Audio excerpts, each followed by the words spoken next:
देश के mafia don Atiq Ahmad के अपराध की सल्तनत का अब कोई वारिस नहीं बचा। जिस अतीक को उसके 5 बेटे ताकतवर मुट्ठी का एहसास कराते होंगे, वो मुट्ठी खुल चुकी है।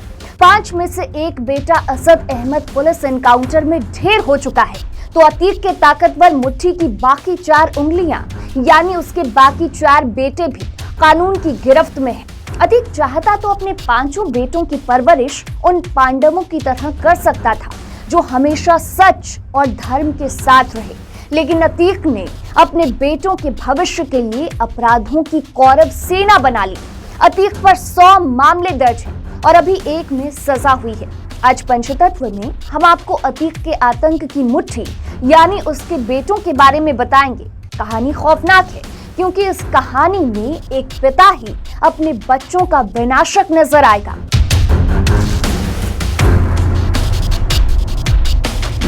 अतीक अहमद, जिसने यूपी की सियासत और जुरायम की दुनिया में करीब 4 दशकों तक राज किया, अब उसका साम्राज्य लगभग तबाह हो गया है। कभी जिस अतीक अहमद एंड फैमिली की तूती बोला करती थी, आज उसके सदस्य या तो जेल में बंद हैं या फिर फरार चल रहे हैं। अतीक अहमद को सबसे बड़ा झटका गुरुवार को लगा जब उसके तीसरे नंबर के बेटे असद अहमद को पुलिस ने झांसी के बबीना के पास एनकाउंटर में मार गिराया। अब तक लोगों की जान लेने वाले अतीक अहमद के लिए यह सबसे बड़ा झटका इसलिए भी है क्योंकि यह पहला मौका है जब उसके परिवार का खून बहा है। अतीक अहमद के 5 बेटे हैं। 2 बेटे उमर और अली पहले से ही रंगदारी और हत्या के प्रयास में जेल में बंद हैं। एक बेटा असद, जो कि उमेश पाल हत्याकांड में 5 लाख का इनामी था, एनकाउंटर में ढेर हो चुका है। 2 नाबालिग बेटे बाल संरक्षण गृह में हैं। अब सबसे पहले हम बात करते हैं अतीक अहमद के सबसे बड़े बेटे उमर की। उमर 12वीं में अपनी क्लास का टॉपर रहा था। वह दिल्ली में रहकर पढ़ाई और लॉ की तैयारी कर रहा था, लेकिन देवरिया जेल कांड में नाम आने के बाद सीबीआई ने मुकदमा दर्ज कर उस पर 2 लाख का इनाम रखा और उमर ने सरेंडर कर दिया। दरअसल 28 दिसंबर 2018 को लखनऊ के कृष्णा नगर थाने में आलमबाग निवासी रियल एस्टेट के कारोबारी मोहित जायसवाल ने रिपोर्ट दर्ज कराई थी कि देवरिया जेल में बंद बाहुबली अतीक अहमद ने अपने गुर्गों से गोमती नगर ऑफिस से उसका अपहरण करा लिया। इसके बाद पिस्तौल के बल पर उसे देवरिया जेल ले जाया गया। मोहित जायसवाल के अपहरण का आरोप अतीक के सबसे बड़े बेटे उमर पर ही लगा।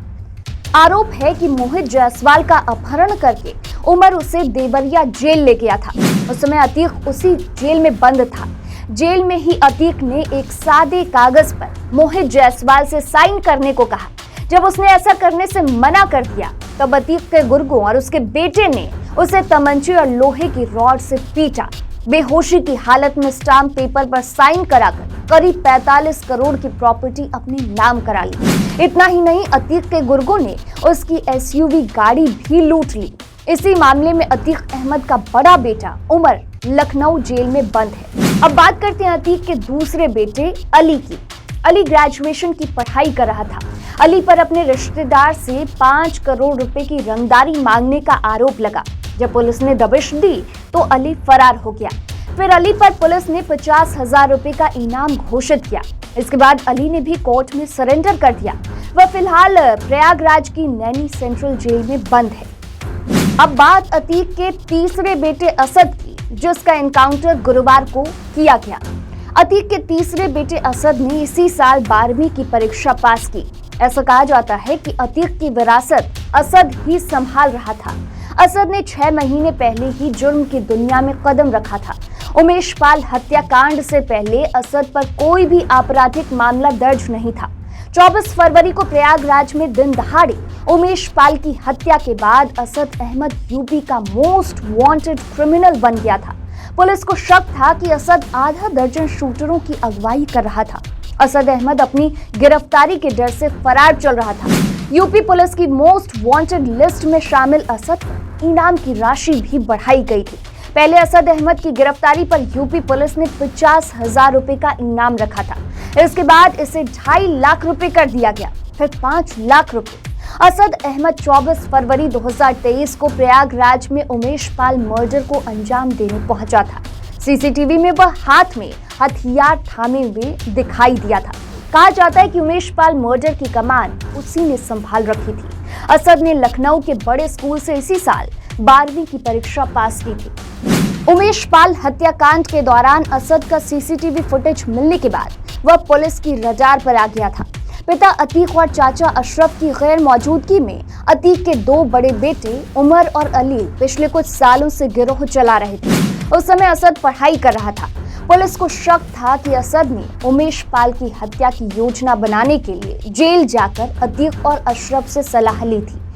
वहीं अतीक का चौथा बेटा 12वीं और 5वां बेटा 9वीं में पढ़ाई करता है। ये दोनों उमेश पाल हत्याकांड वाले दिन से ही गायब हैं। हालांकि पुलिस का दावा है कि दोनों ही बाल सुधार गृह में बंद हैं, लेकिन उनके वकील या परिवार के किसी भी सदस्य से दोनों की मुलाकात नहीं हो पाई है। फिलहाल के लिए इस वीडियो में इतना ही। ऐसी ही और खबरों के लिए देखते रहिए पंचतत्व।